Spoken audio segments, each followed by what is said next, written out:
So I'm smoking crack all day. I'm shooting ketamine at night. Everything in my system was shutting down. And I just remember, like, to my mom, looking at her for the first time and saying, you know, if I don't get help, I'm gonna die.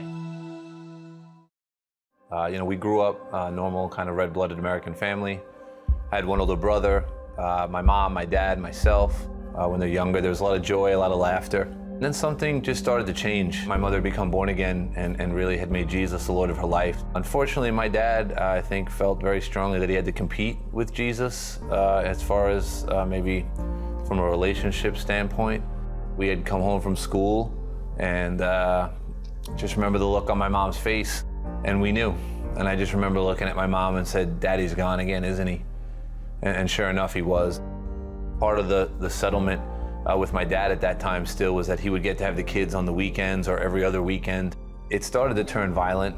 It just seemed like beatings kind of became the norm. He liked to drink, but his main thing was like gambling. And so I found myself as a 8, 9, 10, 11-year-old boy growing up in bars. I didn't want to tell anybody. I was terrified of my father physically. My mom knew the Lord. You know, I was raised in the things of God. I had a love for Jesus as a small child.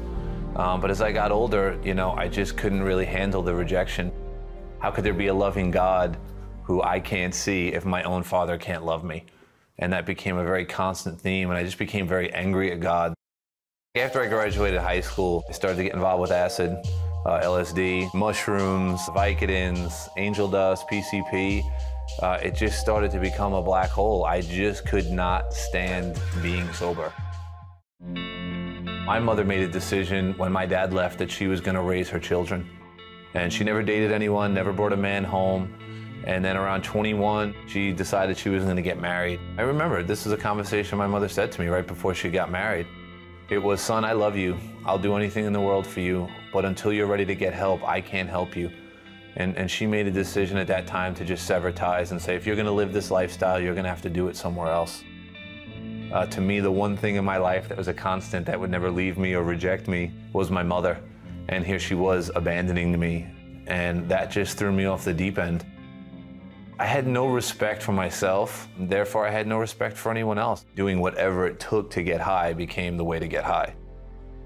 I was now living in a situation where I was living at a girl's house in their basement. The parents lived on the main floor smoking weed, and the cousin lived upstairs smoking crack. And I remember him saying, "Hey man, why don't you try this?" And so I started smoking crack. 2 or 3 years had gone by. That situation got so painful that finally I just packed up what little stuff I had. And I showed up on my parents' doorstep, 180 pounds, basically totally emaciated. And I basically said, if you don't take me in, I'm gonna die. Right at the end of August, beginning of September 2003, I found myself in a rehab.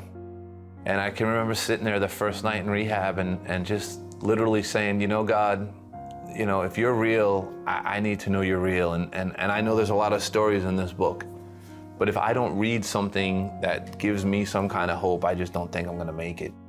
I happened to come across Psalm 143, and I'm reading it, and it just talks about, you know, how David, his enemies had caught him and dragged him down into the pit.